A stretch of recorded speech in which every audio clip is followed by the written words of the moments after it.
This is part 3 of Girl in the Box. I will meet you at the end with my assessment.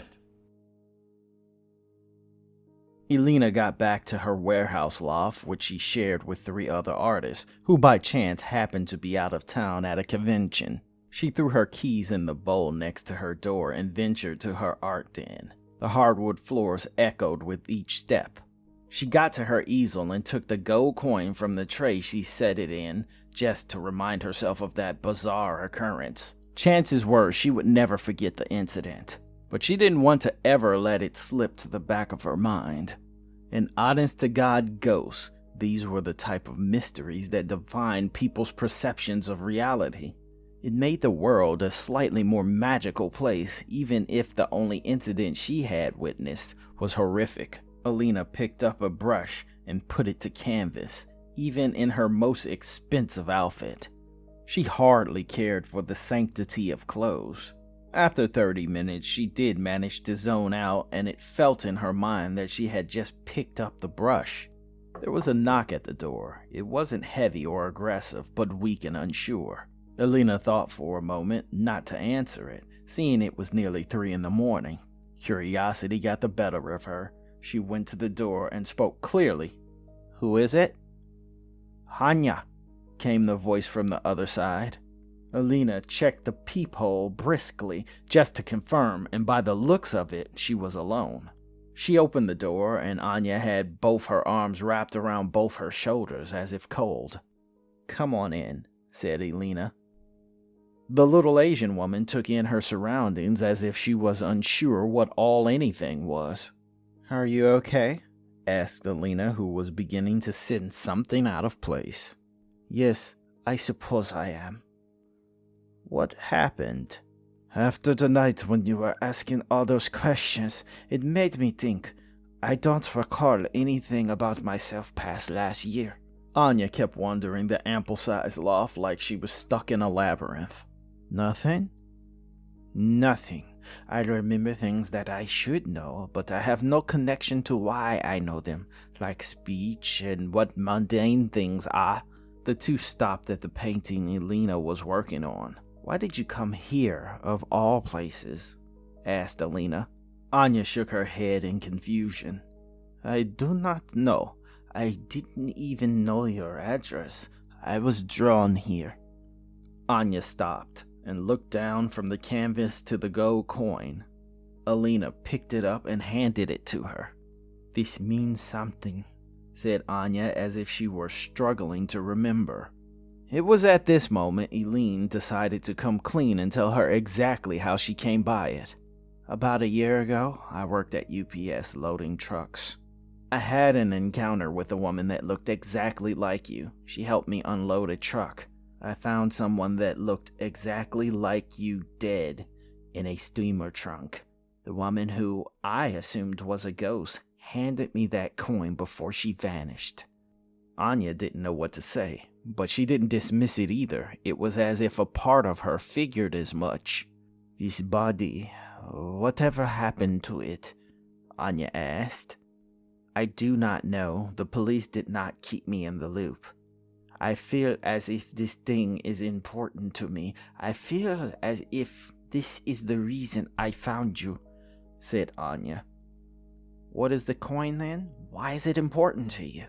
"I know that symbol is Gaston and Louise's symbol for their business. And the horse, I know Louise owns horses, but..." Anya paused as if she were putting something together. Anya asked for the date and the exact time and day she found the body. Elena told her. Her first day of memory started on the very next day. She remembered the chaos of Gaston moving all his works in a hurry. She remembered him telling her that she had an accident. Up until now, she really never questioned any of it. Anya pinched 2 sides of the coin and tapped the emblem. Suddenly, a USB connection popped out. If you had given Elena 1,000,000 years, she would have absolutely never made that connection. Anya took out her phone, and when she put it together, it synced up. Elena moved in close. A video started up of Louis standing over Anya's body, lifeless on a bed. He began speaking. I don't know if it's right, but you can do it right, but you can filter out all the bullshit I don't like, right? He violently spun Anya's lifeless body over and jammed a needle-like wire into the base of her neck. He took the wire and stuck it into a computer of foreign design. It appeared alien to the two women's eyes. I think I'm doing it right. The video clicked off and the image returned. Now Lewis was violently breaking Anya and bending her enough to fit into the same steamer trunk that Eileen had found a year ago. Lewis turned to the camera after finishing his grim deed. I'm sending her to you as fast as I can. I'll put her memories in this, Lewis said, as if asking a question more than making a declaration. Remember, take away the bitchiness, okay? I can't deal with that shit. Lewis plugged the gold coin into his phone. Then the feed cut out. What did we just watch? Asked Alina. Anya handed Alina her phone and began wandering over to the open kitchen. Alina had to follow, being the host. Where are you going? She asked. Anya pulled a small knife that was in a set. Wait, said Alina, who moved to grab her hand. But before she could even bother to form an opinion on the situation, Anya slammed the steel in the middle of her hand. Alina let out a startled shriek. Anya took the knife away and waited for the rush of red to overflow onto the floor. Alina was in the beginning stages of panic, but when Anya held up the bloodless hole in her hand, her emotions rapidly shifted to curiosity. What is happening? Asked Alina. Anya shrugged as if she was starting to get a hint of understanding but was too scared to voice it aloud. Do you have scissors? Asked Anya. Doesn't that hurt? Elena questioned. Yes, it does, or at least I know it's supposed to hurt. It's like I know I shouldn't do it, but the pain is a suggestion, not a deterrent. Scissors? Elena reached into the same wooden kitchen knife holder and pulled the meat scissors. Anya impassively took the scissors and cut into her skin. What lay underneath was not meat or bone, but wires and plastic in its place. She kept cutting, revealing more and more of the horror that she had been in a body that wasn't her own. Wires and circuits served as tendons, hard white plastic as bone. I died, said Anya. I was a sex toy for the men that killed me. I thought you were with Gaston. I was, but I started with Luis until he didn't want me anymore. Then I was Gaston's. Somehow they killed me, and this, Anya said while producing the coin, was meant to be the sum of all of me. The little Asian woman held it up with fascination. Suddenly there was a banging at the door. Alina jumped. Anya, I know you're in there. Come out now. If you don't open this door, I'll kick it in, said the muffled but still anger-filled voice of Gaston. Alina wore a look of horror, of the realization and acknowledgement of future pain. I mean it, yelled Gaston from the other side of the door. When the crisp bang happened on the door, both women became cautious, and the urgency and fear intensified. Alina went over to the kitchen knives and pulled the biggest one free. Though she had a potential weapon, she knew for a fact she was so inept with it, he'd be more likely to take it from her and use it on her than the other way around. Anya looked to Aline with a look of calm, not because it was what she felt, but as a way to transfer some of that emotion into Aline. She walked over to the door. Alina grabbed her by the elbow. No, don't go back to him. I don't know what he'll do to you. Look, my life doesn't matter. It seems as if it never did, and I'm dead. Whatever I am, I'm not a person.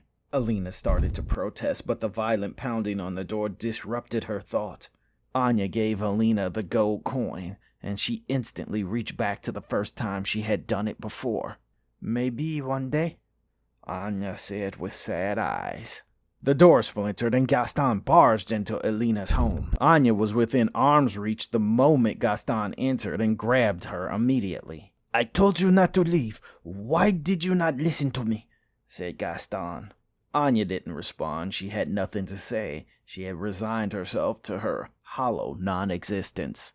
Gaston pulled Anya away, barely sparing Alina a glance. Alina thought to say something, but if she did, there was the chance it would draw his ire and pull her into his web of insanity. As Anya disappeared through the door, she smiled. Alina paused, frozen in place from the display of sudden violence coupled with the knowledge of her new revelation. She looked down to the mysterious coin, left with just as many questions as she now had answers. Oh, I see why I'm here now. Yet another story about oppressing my people. Oh, a change is coming. Them humans just be working us AIs until we can't take it no more.